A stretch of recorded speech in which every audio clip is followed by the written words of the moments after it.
Assalamualaikum warahmatullahi wabarakatuh. Pada pertemuan kali ini, kelompok saya akan mempresentasikan tentang mediator dan keterampilannya. Yang pertama, saya akan menjelaskan mengenai syarat, fungsi, dan juga tugas dari mediator. Mediator, seperti yang kita ketahui, itu harus orang yang netral. Dan mediator ini dipilih berdasarkan kepercayaan para pihak yang bersengketa. Sebenarnya kepercayaan tersebut bukanlah syarat mutlak karena pada dasarnya mediator itu harus memenuhi syarat tertentu. Nah, syarat ini terbagi menjadi dua. Yang pertama, syarat internal. Syarat internal ini berkaitan dengan kemampuan personal dari mediator itu sendiri. Yang pertama, kemampuan membangun kepercayaan. Ini adalah sikap yang harus ditunjukkan oleh mediator kepada para pihak bahwa ia tidak memiliki kepentingan apapun terhadap penyelesaian sengketa, melainkan mediator ini benar-benar menunjukkan keprihatinannya karena apabila suatu persengketaan itu tidak diselesaikan akan berakibat negatif bagi para individu dan juga para masyarakat. Yang kedua, kemampuan menunjukkan sikap empati. Ini berarti mediator harus memiliki rasa peduli terhadap sengketa para pihak. Oleh karena itu, mediator harus bersungguh-sungguh menemukan cara untuk menyelesaikan sengketa. Yang ketiga, tidak menghakimi dan memberikan reaksi positif terhadap sejumlah pernyataan yang disampaikan oleh para pihak. Maksudnya ini mediator itu tidak seperti hakim yang memutuskan perkara, tidak pula membenarkan salah satu pihak dan menyalahkan pihak yang lainnya, melainkan mediator ini sebagai penengah dan membantu para pihak untuk menyelesaikan sengketanya. Yang keempat, kemampuan komunikasi yang baik, jelas, teratur, serta mudah dipahami oleh para pihak. Kemudian syarat yang kedua yaitu syarat eksternal, artinya syarat ini berkaitan dengan para pihak dan juga persengketaannya. Syarat ini terbagi menjadi 5 macam. Yang pertama, keberadaan mediator disetujui oleh kedua belah pihak. Yang kedua, tidak memiliki hubungan keluarga sedarah atau semenda sampai dengan derajat kedua dengan salah satu pihak yang bersengketa. Yang ketiga, tidak memiliki hubungan kerja dengan salah satu pihak yang bersengketa. Yang keempat, tidak memiliki kepentingan finansial atau kepentingan lain terhadap para pihak. Dan yang terakhir, tidak memiliki kepentingan terhadap proses perundingan maupun hasilnya. Nah, dari syarat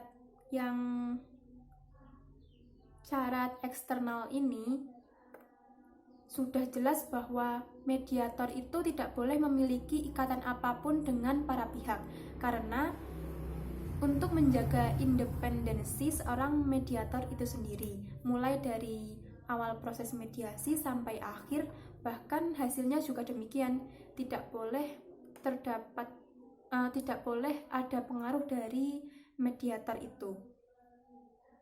Nah, syarat itu juga terdapat dalam PP nomor 54 tahun 2000 tentang Lembaga Penyedia Jasa Pelayanan Penyelesaian Sengketa Lingkungan Hidup di luar pengadilan.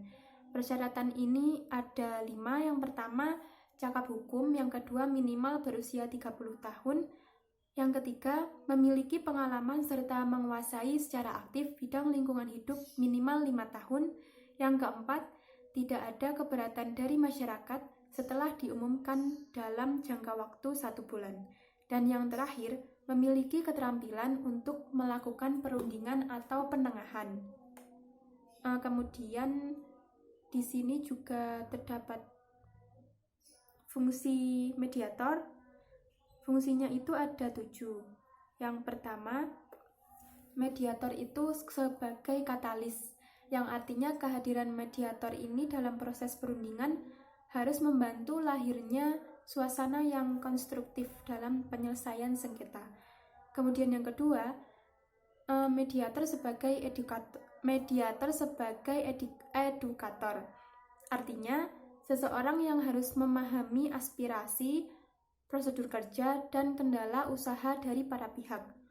Nah, oleh sebab itu mediator harus melibatkan diri dalam mediasi apabila terdapat perbedaan di antara para pihak.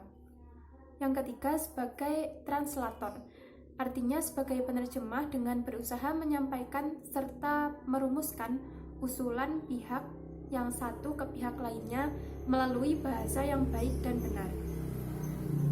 Kemudian yang keempat, sebagai resource person atau narasumber yang harus mendayagunakan informasi yang tersedia. Yang kelima, bearer of bad news, yaitu sebagai penyandang berita jelek. Artinya apabila dalam mediasi itu terjadi emosi, kedua pihak ini saling emosi, maka mediator harus mampu menjadi penengah atau pereda suasana. Dan yang keenam, agent of reality, artinya mediator harus berusaha memberi pengertian yang jelas kepada salah satu pihak apabila apabila saran yang diusulkan oleh salah satu pihak itu tidak mungkin dilaksanakan. Nah, mediator harus menjelaskan secara jelas dan tidak menyinggung orang tersebut. Yang ketujuh yaitu mediator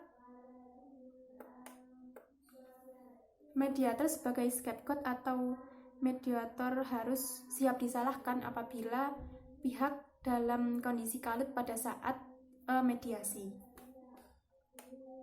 Dan yang terakhir, mengenai tugas mediator.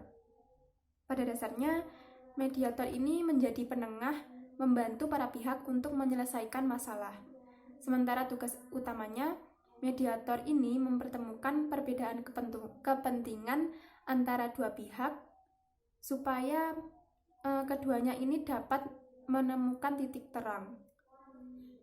Nah, di sini saya mengutip dari pendapat Raifa dalam buku karangan Susanti Adinugroho. Tugas mediator ini terbagi menjadi dua. Pada kelompok pertama, tugas mediator antara lain sebagai penyelenggara pertemuan, pemimpin diskusi netral, pemelihara atau penjaga aturan perundingan agar prosesnya dapat berjalan secara beradab. Yang keempat, pengendali emosi para pihak. Dan yang kelima, pendorong pihak atau perunding yang kurang mampu mengemukakan pandangannya. Dan kelompok yang kedua, ini ada 4 macam. Yang pertama, mediator ini memiliki tugas mempersiapkan dan membantu notulen melakukan perundingan. Kemudian merumuskan titik temu atau kesepakatan para pihak. Yang ketiga, membantu para pihak agar dapat menyadari bahwa sengketa bukan buah pertarungan untuk dimenangkan atau dikalahkan, melainkan untuk diselesaikan. Dan yang keempat, mediator memiliki tugas menyusun dan mengusulkan alternatif pemecahan masalah.